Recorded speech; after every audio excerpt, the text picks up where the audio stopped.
Okay, chỉ Morung họ cái bật na hin cho hin Kuki Morung cái lụt lệ ai mình đi cái phàm sa pen cho lại hin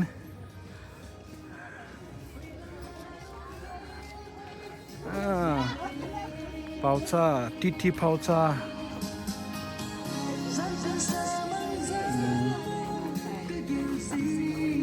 mẹ nó hồi tam màu lọ sáng nó hồi năm à do là cái hông này đi rồi hello ngon luôn ấy cái vui hơn cái này để mấy gì do là hàng con Kuki In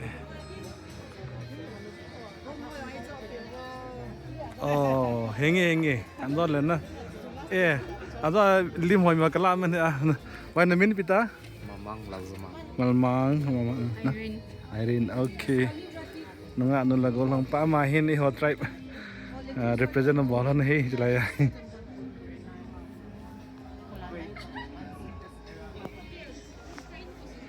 chỉ nút cái hòn để đứng chặn được bởi bên lại tạo thế thì bên bít goffel baca cảm na công vâng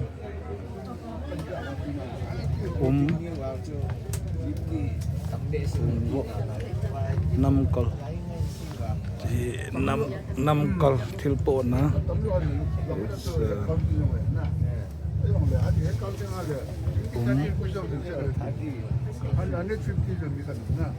đây thầy pita ipi kita apa kayak panggil gosel ya musical instrument su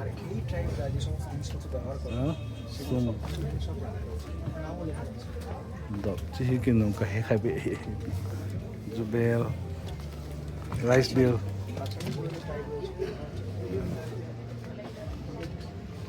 si ipi tiêu tao phăng phải tàu nó đi lúc nào trong tàu nào trong kiếm The Kuki Cultural Troupe will now present a vibrant Kuki folk dance, invoking ancestral blessings and celebrating the spirit of the hunt. Salu Laam. This dance is traditionally performed by men and symbolizes the invocation of animal spirits. It is conducted before the hunting season to seek blessings from Pathen, the god of instruments, for a successful hunt.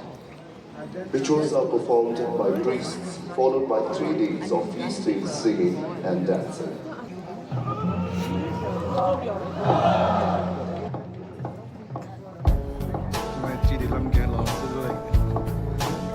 DSL camera की फोटो दिया Kapu-Kapu malchane jing khutong na somon ilong to te ki handa in khutin na ton banoi lo ding su hin sakam te chu an to bo ne ta pa kuki chapa kong kaga e Kapu-Kapu ja ka bing pa chok bin hey yeah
Third prize mong wetu ni Kuki In.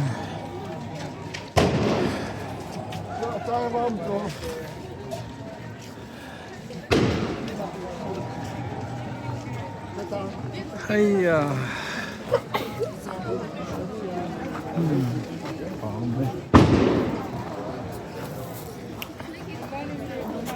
Hayya.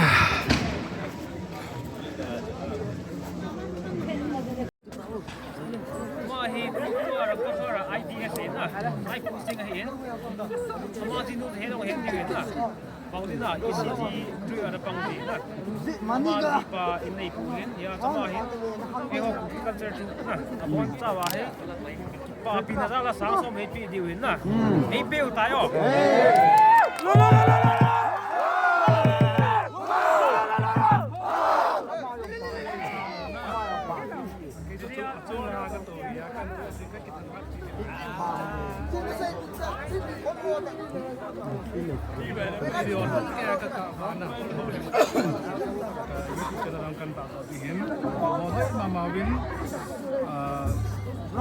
Chah jong lên na, nang ka thang ken piu chu, dress na cho dio ham, ai to na ne no mo na ne mang nom le no tu, bon na ki cho nom le no tu na. Ma ko ra lam kai bu ko ra kan he. Cái ta cái sai no. La phong thông đi, pa đi ta cha. Ban sa bi ta. Ban sa lin na, ban sa cái sa lang bol đi bo no. Lu lu ti bol đi o.